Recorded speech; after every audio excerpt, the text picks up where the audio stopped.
Alright guys, welcome back to another video. So, I've been getting a lot of DMs on Instagram, mainly from my female viewers, and they've been asking a lot of questions in regards to fitness for them. You know, the do's and don'ts, just wanting typical questions to be answered. And yes, indeed, I am capable to answer those questions. But I felt like having a more relatable person, like a female fitness influencer, answering these questions as well would assist you guys better. So, that's what I went ahead and did. So, the fitness influencer I got for the video was Monica Flowers or Monickqafit. With more than 20,000 followers, she shares weekly content showcasing exercises in the gym, outside the gym, and meal plans. One thing for sure is that she definitely knows her stuff. Guys, if you knew how much we went through to get this done, you need to subscribe, like, and definitely follow more on her pages because, boy, I'm just the greatest. anyways, yeah, this is our second time recording because someone mixed up the recording and had no audio. Yeah, definitely like, subscribe from now. I'm going to link Monica's pages down below, so follow on that. But right, I've gotten a few questions, Monica, on my Instagram from viewers, female viewers specifically, who had wanted some more insight on certain stuff in regards to working out. So that's why I wanted to have you here to assist in answering these questions for them. So we're gonna go over them quickly. Actually, before we go over the questions, if you could give like a little just some overrun of your whole fitness journey. Your fitness journey, Yes. right? What got you started? So like 4 years ago, my dad and my brother decided to start going to the gym. So I was like, okay, I'll come too. I used to go like 2 days a week. I used to go on the weekends. And then once I realized like, oh, I actually like this, then I was able to up my days. Like I went more often during the week. And ever since then, I've just liked it. Like I started getting into sports. I started playing football. I started playing tennis. And then fitness kind of just became like a part of my life. And yeah, I started out because it was kind of easy to start out because I had a trainer and I had my dad there and my brothers to like help me out. So I wasn't really struggling per se like by myself. And then over time, I learned from them and I learned from different, like the internet, different things. And that kind of got me to where I am today. So yeah. The famous Monickqafit, right? Okay, thank you so much for that. Right. So the first question I'm going to ask is, as a beginner, how often should a beginner be working out? Okay, so me personally, I always tell people start off a couple of days a week, and then you can up your days after a certain period of time. So like I said, I started off 2 days a week. You can start off 2-3 days. Make sure you're giving yourself enough rest because this is something new for your body. You're like putting it under a bunch of stress. So you're probably going to be sore, probably going to be in pain. Give yourself time to rest and also don't do it too much to the point where you're going to burn out. And yeah, so like I said, 2 to 3 times a week, and then you can up it after a couple weeks, probably like 2 weeks. You go up to 4 or 5 times and train basically however much you want to train. And yeah. I actually started to agree with that now because the 5 to 6, it really varies. It varies with the person. So that's vary. also true. It really so what does. You can manage, you may be doing do what you can manage. Yeah, exactly. Another viewer asked, how do I keep motivation if I'm not seeing any results? Okay. This is just funny because we already did this. But okay. So there's a big difference between motivation and discipline. Motivation is not always going to be there. No matter how, like, you might look at other people and be like, oh my God, she goes to the gym all the time. She's so motivated. She's probably not. Motivation is not always there for everybody. It comes and goes, but discipline is what stays. So if you're disciplined about getting to where you need to go, then you're going to end up making sure that you do what you need to do to get where you need to go. It's going to be hard because you're not you probably can't see that big of a difference like in your progress, but trust me, if you're working on yourself, you are making progress. Like you might not be able to see it. It's going to be demotivating per se because you're not seeing it, but trust me, just keep working. 2 months from now you're going to be happier, and even 2 years from now you're going to be very proud of yourself for like sticking to your goals. And Josh was saying something about like the pictures, like looking back at definitely, because what helps with the whole demotivation is if you're going to be getting up every day and weighing yourself, getting up and looking in the mirror every day, you're not going to see any changes. But if you can look at pictures from a year ago or 2 years ago, you're definitely going to be able to see the big change that took place. And you can just use it that way to see where you're coming from, and that can help to develop your motivation. What's your thoughts on tracking calories? Is it really that important? It depends. I would say if you're very serious, like in terms of if you have like a specific goal that you're trying to reach, tracking calories can help. Personally, I don't do it because I feel like it is a lot of work. And if you don't have like a great relationship with your food, it can do the opposite of what it's supposed to do. Intuitive eating is very important. Like personally, that's like what I do. I'm able to kind of meet my goals with intuitive eating without tracking my calories. But it's something that is helpful. It can get tedious. It teaches you a lot. So like I've tracked my calories before, and it kind of helps me to know like how much food I should be eating now per se without tracking my calories. Like after a while, you get used to like the amount of food that you're supposed to be eating. You know how much food you would have to eat in order to make sure that you still meet your goals, and you'll be able to do it without taking out your phone every second and like putting in all your information or whatever. Like you're able to do it intuitively pretty much. Exactly. It is important if you have like a specific goal to meet, but it's not, you don't have to track your calories to meet your goals, if that makes sense. So yeah. That's true. I personally recommend it to everyone, whoever that tracking calories. I'm somebody who tracks calories regularly. And you're definitely right. Once you start tracking and you get used to it, you don't have to track. You can look at something and be like, okay, that's 6 ounces of chicken, that's 4 ounces of steak, stuff like that. Yeah. But why I say it's so important is because like once you begin, always track so you can see how much you're actually eating in the first place. And then based on your BMR, you're based on metabolic rate, you can know if you need to increase if you're trying to put on weight, or you decrease if you're trying to lose weight. So to me, tracking calories is very important. I like that phrase, intuitive eating. We're gonna use that from now on. Another viewer asked, I don't want to look bulky but toned. So with that being said, what's the best workout combos for me? Okay. So being toned is basically just building muscle. Like you don't really tone your muscle, you're still building muscle, but you're not going to look bulky unless you want to look bulky. If your goal is not to put on as much muscle mass as possible and get bulky, then you're not going to look bulky. Your training should basically be the same. Like in terms, I always recommend weightlifting, progressive overload.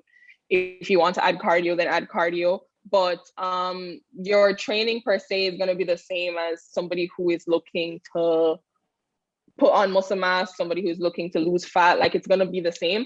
What matters is your nutrition. So if you're not eating in a caloric surplus, then you're not going to put on like large amounts of muscle mass. Like if you're trying to lose fat but still be toned or like have muscle, you can eat at your maintenance calories, or you can eat in a deficit, and you'll reach your goals pretty much. Yeah.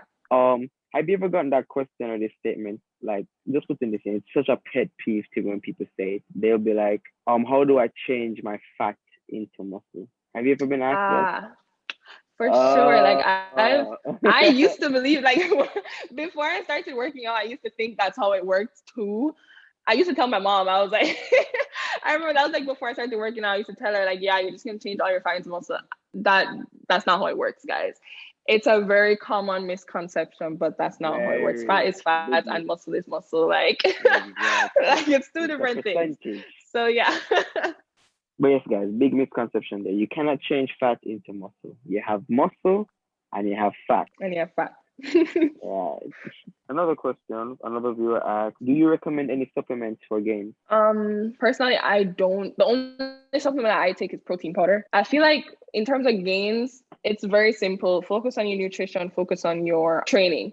Supplements are like, they're good to have if you need them, but they're not necessary. Like people think that, oh, I won't look a certain way, or I won't meet my goals unless I have protein powder, unless I'm taking creatine, unless I'm taking BCAAs. You don't need all of that in order to get where you need to go. They are helpful. They are supplementary. Like they're helpful, but they're not necessary per se. So there are no supplements that you necessarily need in order to make your gains, but there are, if you do your research on different supplements, you can find ones that work for you, that help you get to your goals, and try them out. If you like them, then keep taking them. If you don't, then they're not necessary at all. So yeah. Definitely, because protein powder, I also use protein powder. I dabbled with creatine a bit, but it's not really needed. you really don't need creatine. You already get that's made in your body. You don't really need the excess. But yes, you only need proteins as an aid. I've always told people don't use it for a replacement, use it as an aid. So use it to get to your protein intake for the day. What are some good exercises for glutes? Okay. Compound lifts, like deadlifts, sumo deadlifts. If you're trying to isolate your glutes, if you're trying to isolate your glutes, probably glute bridges, hip thrusts, stuff like that. Your hamstrings are also very important for like the looks of your glutes. So my favorite hamstrings would be like RDLs, good mornings, stuff like that. Those are my favorites, like off the top of my head. I haven't tried good mornings, but I know it's good. Good mornings are really good. They're so good. Focus more on like your compound lifts and less on like resistant, like fire hydrants, stuff like that. Those are nice for like accessories, like they help you, but don't depend only on like kicking your leg up to the side to like build your glutes. Like focus on your compound lifts and progressive overload. That's how you build your muscle. That's how you get where you need to go.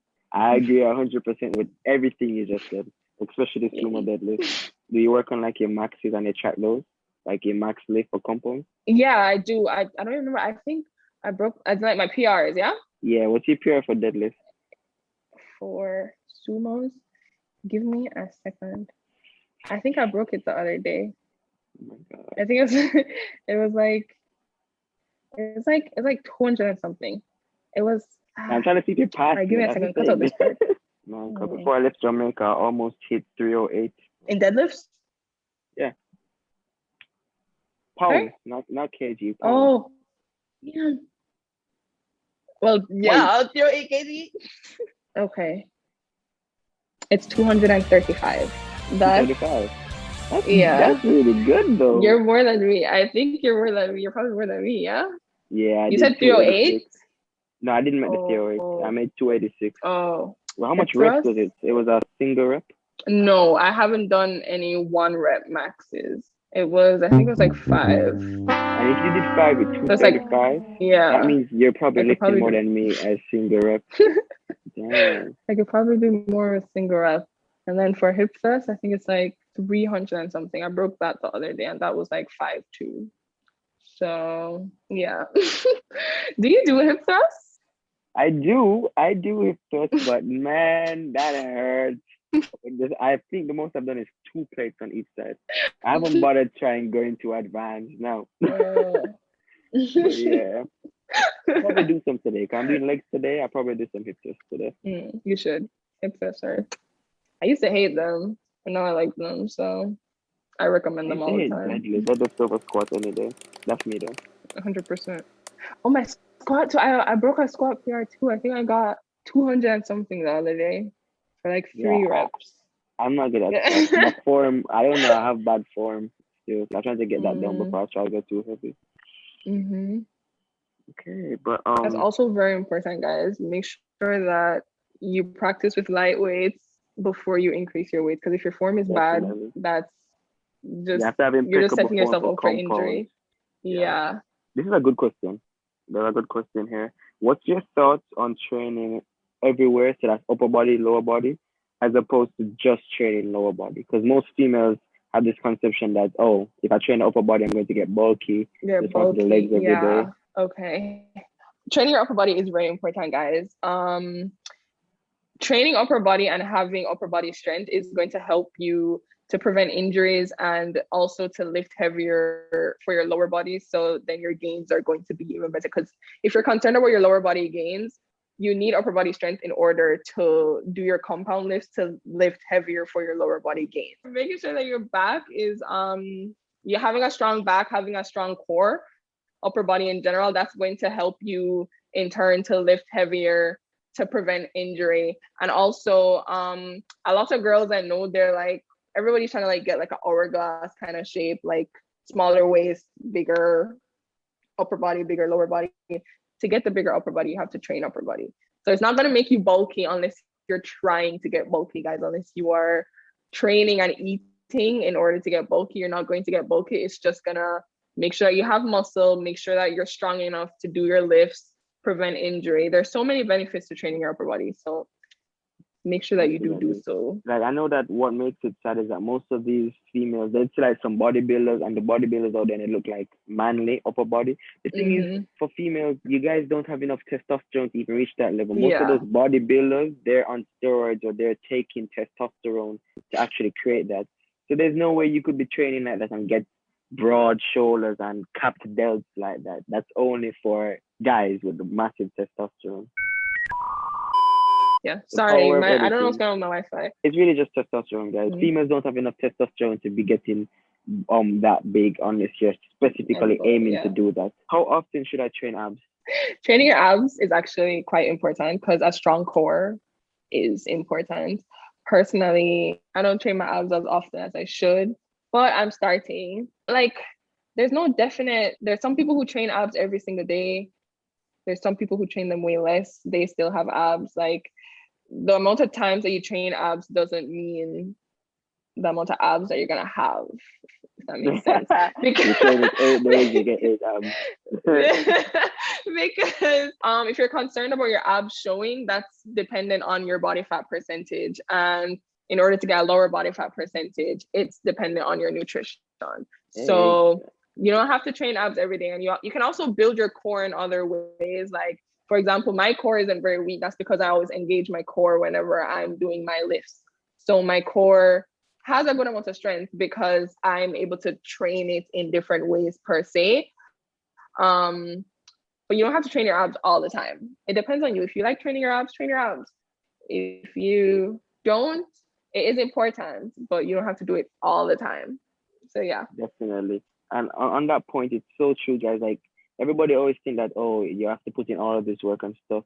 The thing with working out, what's so fun and good about it is that there's multiple different exercises out there that you can do for the same exact body part. You have to just go to experience and find what works for you and have fun with it. At the end of the day, we're all having fun here, but we're still making gains. So, you know, abs are trained in the gym, but they're revealed in the kitchen. You have to be in a specific body fat percentage to be able to see them. I think we covered all the questions. That's all the questions that we've gotten so far. So thank you so much again, Monica, for being a part of this and answering the questions, guys. Depending on the feedback on this video, we may have a part 2. It's up to you guys. So definitely leave questions below, leave likes. As before, subscribe. Definitely check out Mo's information below, her fitness page. Well, again, thanks so much for being a part of this, and I'll see you guys next time. Bye.